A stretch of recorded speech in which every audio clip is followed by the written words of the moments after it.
In the tranquil abode of Shringa, Pandu found contentment in the simple life of a sage.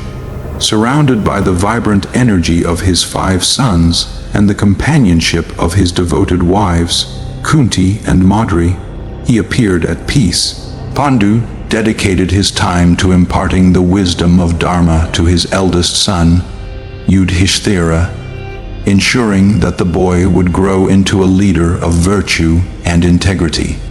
As the arrival of spring adorned the landscape with vibrant hues, the rishis residing in the ashram prepared to leave for their pilgrimage to the Himalayas. To honor their departure, Kunti busied herself in preparing a grand feast for their farewell. Amid the bustle of preparations, Pandu, drawn by the allure of the spring season, decided to visit a nearby flower forest known for its ethereal beauty. He invited Madri to accompany him. The pair ventured into the blooming forest, where nature displayed its finest artistry. Pandu reveled in the spectacle, his heart light and filled with joy. Madri, clad in a flowing sari, walked gracefully behind him, her presence complementing the serene surroundings. But as they wandered deeper into the forest, an overwhelming desire overtook Pandu. Years of abstinence had left him vulnerable to the sudden surge of passion that now consumed him. Unable to restrain himself, Pandu approached Madri with a lustful urgency. Though Madri resisted, reminding him of the curse that loomed over him, Pandu, blinded by desire, overpowered her. The union was brief, but its consequences were swift and irreversible.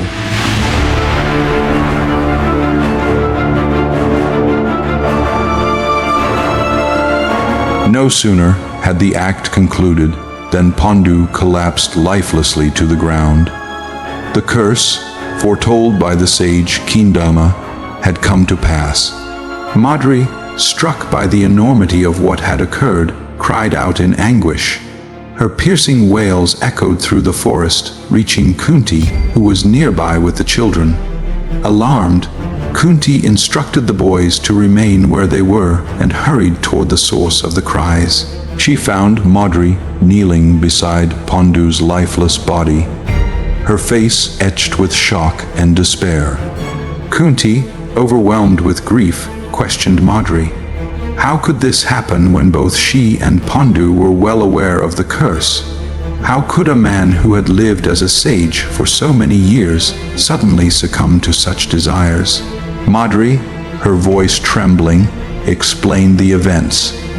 She confessed that despite her resistance, Pandu's desire had overpowered him, and she had been unable to prevent the tragedy.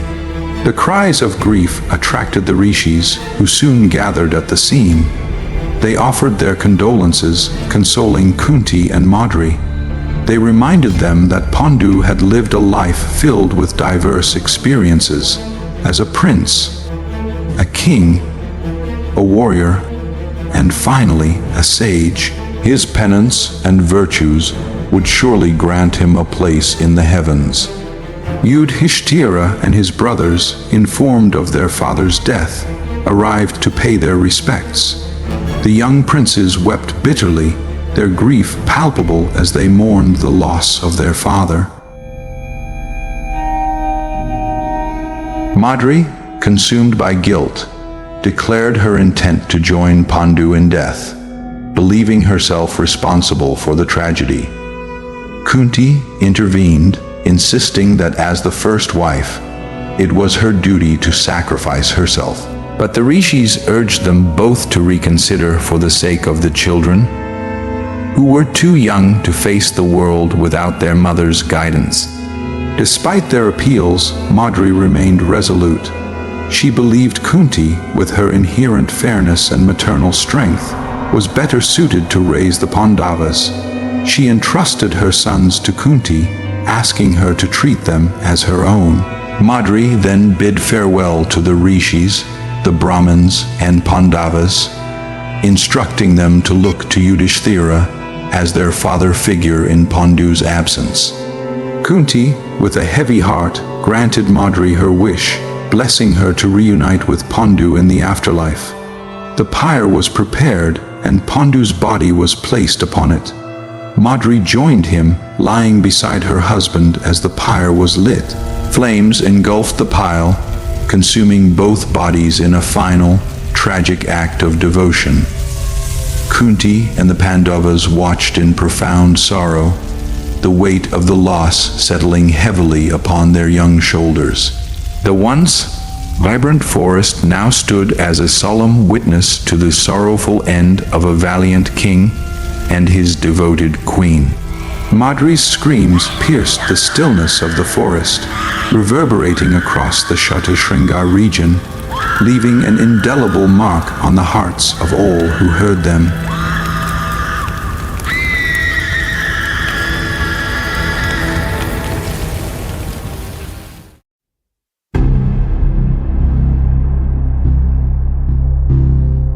Meanwhile, in the grand palace of Hastinapura, the sprawling courtyard resounded with the clash of weapons and the grunts of young warriors in training. Kripacharya, the royal preceptor and a master of warfare, had been entrusted by King Dhritarashtra with the responsibility of shaping the Kuru princes into formidable warriors and leaders. Under his stern but patient guidance, the princes began their rigorous training in various martial and intellectual disciplines. Kripacharya's training regimen was rigorous and meticulously designed to shape the princes into versatile and formidable warriors. It encompassed a wide array of disciplines, including expertise in weaponry such as swordsmanship, archery, and mace combat. Swordsmanship training included precision, speed, and defense techniques. Duryodhana showed exceptional skill with the sword, relishing the fierce combat style and often sparring with his brothers. Archery techniques of aiming, quick-draw shooting, and hitting moving targets. Dushasana, though less precise than others, enjoyed the aggressive tactics of archery. Mace fighting focused on strength, stamina, and skill in wielding heavy maces. Duryodhana excelled in this discipline, showing unparalleled power and aggression. His dedication to this craft earned him the admiration of his peers. Horse riding and chariotry training involved controlling horses in combat scenarios, riding through obstacles, and using chariots for war. Vikarna, one of the more disciplined princes, demonstrated exceptional control over horses and skill in chariot navigation. Elephant warfare, learning to command and fight atop war elephants, which is critical for battles. Chitrasena, known for his calm demeanor, showed a natural affinity for handling elephants, earning Kripacharya's praise. Wrestling and physical training includes intense wrestling sessions to build strength, endurance, and hand-to-hand combat skills. Dushasana and Duryodhana often sparred, their matches marked by fierce competitiveness. Spear combats like techniques for throwing and close combat spear fighting. Dumukha, known for his agility, was particularly skilled with the spear. Strategic training like lessons on military formations, battlefield strategies, and the use of psychological warfare.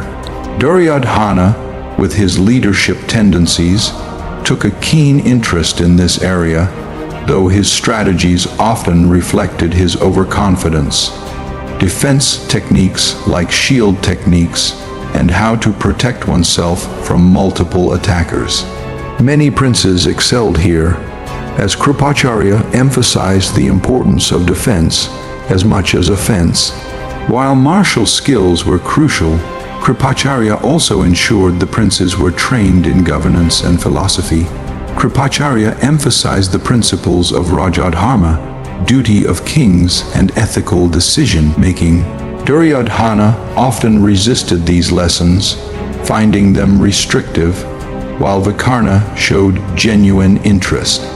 Lessons in negotiation, alliance building, and the art of debate. Duryodhana, despite his impulsive nature, displayed sharp political acumen, often engaging Kripacharya in discussions about statecraft. Basic knowledge of taxation, trade, and resource management to prepare them for governance. Dumukha showed a knack for understanding economic principles, study of ancient texts, stories of great kings, and moral lessons from the epics. Many of the princes found this part dull, but Chitrasena listened intently, learning from past successes and failures. The palace courtyard was a bustling arena of training. The clang of weapons, the thud of bodies hitting the ground, and the commands of Kripacharya filled the air. Under his watchful eye, the Kuru princes transformed into formidable warriors, their strengths and weaknesses sharpening their individual identities.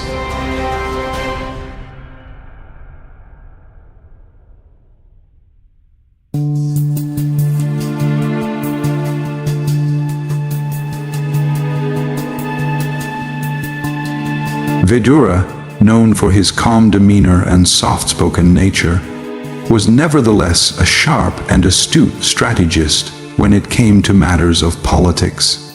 Despite Shakuni's growing influence and his deft manipulation of public sentiment through the deep state Vegu network, Vidura maintained his own covert channels of information.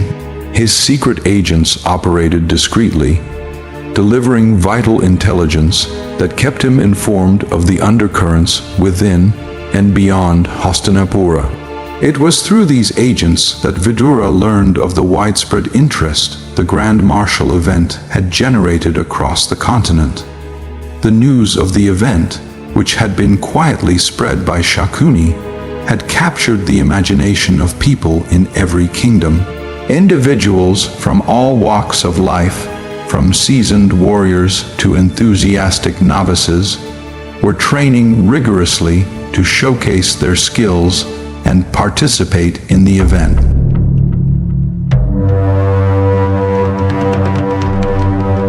Recognizing the implications of this development, Vidura promptly informed Bhishma. Together, they analyzed the situation and deduced the underlying strategy behind Shakuni's actions. It became clear to them that Shakuni's intent was not merely to organize a grand spectacle, but to subtly erode Hastinapura's perceived superiority.